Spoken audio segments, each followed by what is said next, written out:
For 30 years, the revolutionary leader Bob Avakian has been analyzing the rise of fascism in the US. He's been sounding the alarm, and for 30 years, too many people have not wanted to listen. He's been ignored, he's been dismissed as an alarmist. And now here we are, with fascism on an unrestrained rampage, military in the streets, abortion and LGBT rights stripped away, every aspect of society hurled backwards, with things headed quickly to the full crushing of all opposition and space for protest.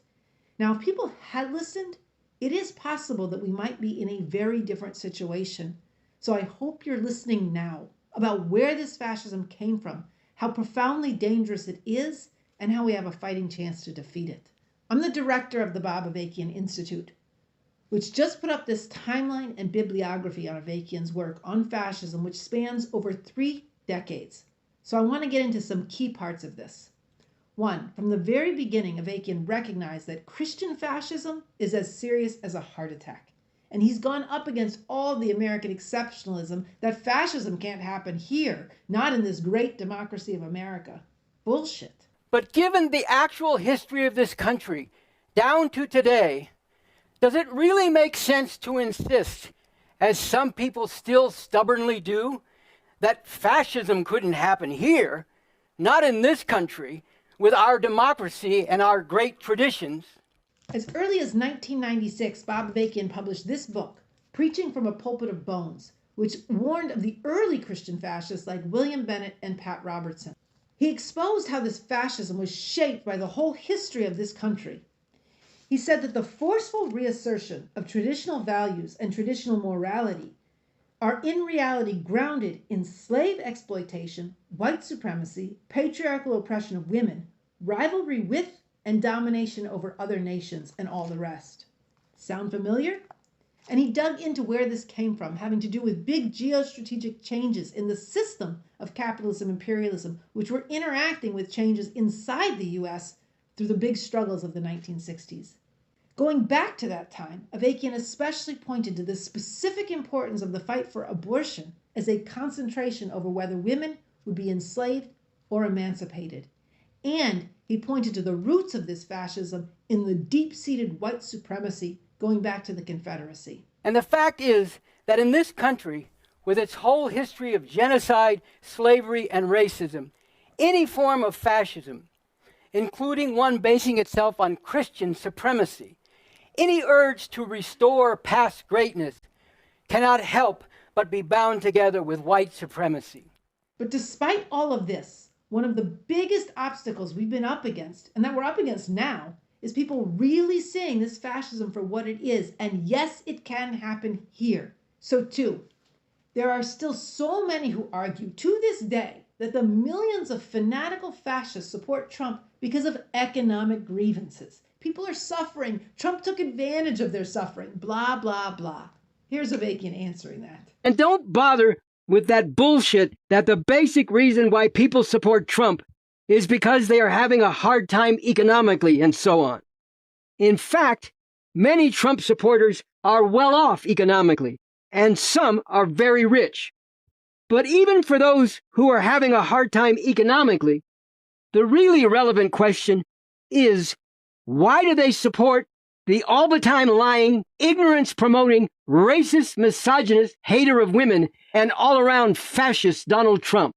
Just like those who supported Hitler and the Nazis in Germany, they support a fascist because fascism appeals to them. Again, Avakian recognizes... Why do they act against their own interests? But that's kind of a narrow approach to begin with, because part of their interests is, white supremacy. And this is why, despite what Biden or Bernie or many others want to argue, you are not going to appeal to, or you're not going to make common cause with these fascists based on their economic hardship or economic populism. Right after Biden was elected, when a lot of people thought, oh, fascism, we're done with that. Here's what Avakian said. Biden and the Democrats cannot bring this country together, as they falsely claim, because there can be no reconciliation with these fascists, whose grievances are based on fanatical resentment against any limitation on white supremacy, male supremacy, xenophobia, hatred of foreigners, rabid American chauvinism, and the unrestrained plundering of the environment. and are increasingly expressed in literally lunatic terms. There can be no reconciliation with this other than on the terms of these fascists, with all the terrible implications and consequences of that. Further, because Bob Avakian recognizes the great importance of ideology, of people seeking out meaning, he never underestimated the danger of the Dark Ages lunacy that this Christian fascism represented. This is from 2003. You look at this whole religious fundamentalist thing they've got. This is an effort to deliberately build up a base of people, millions and millions and millions of people who are frightened by the idea of thinking. I'm serious. You know, who cannot deal with all the complicatedness, all the complexity of modern society, who want simple, absolute answers, you know, to the complexities of this society, to all the complications and complicatedness of this society. Avakian recognized that in a tremendously uncertain time, these fascists give people a belief system and a morality as poisonous as that is. But he's also grappled with and developed a vision and a framework for a whole different and an emancipating morality. The subhead of this book is we need morality, but not traditional morality. We need a morality that's getting beyond sin and shame and all traditions' chains as a part of emancipating all of humanity. And 3, Avakian has been arguing during Trump's first term and forcefully in this second coming of Trump that you cannot rely on the normal channels that brought fascism into power to defeat it. Breaking down all these norms, and the answer of the Democrats is we will oppose them by upholding all the norms that they're destroying. We will use all the norms that they're destroying to oppose them.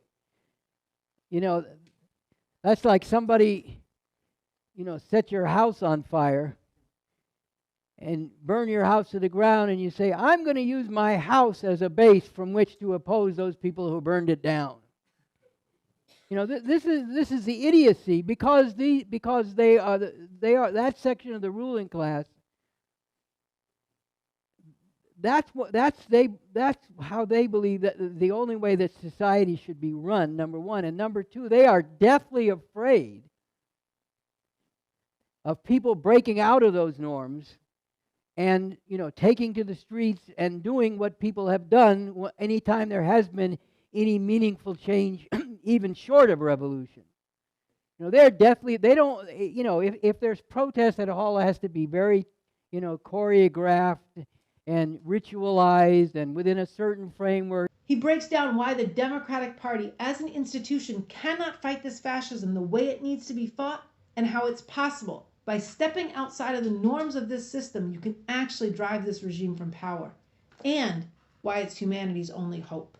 The decent people in the millions and tens of millions who deep in their hearts abhor this fascism must seize the initiative themselves, rising with nonviolent but powerful determination to reset the terms, creating a massive political earthquake from below, bringing about a profound political crisis such that the completely illegitimate nature of the Trump fascist regime stands out all the more sharply, provoking and motivating major shifts and realignments throughout society, including within the dominant and ruling institutions, such that this regime can no longer function and cannot remain in power. There is so much more in the work that Avakian has done, dealing with questions that people are confused about, that people have illusions about, and much more. And he's always looked frontally at the accelerating, the extreme danger and the horror of this fascism, not softening any of it. Donald Trump, genocidal racist. Trump's fascist rule, like Hitler's before him, is a regime of horrors and is completely illegitimate. Yes, this Trump MAGA fascism really is that bad. And if it is not driven from power soon, it will get far worse. He's provided guidance on the kinds of principles that are needed in this fight, in line with the better world we're fighting for. And finally, Avakian has put himself to all of this work from the perspective of the people of the whole world.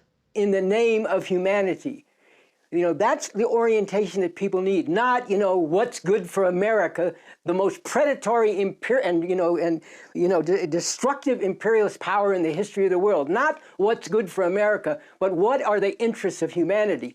And we proceed from that.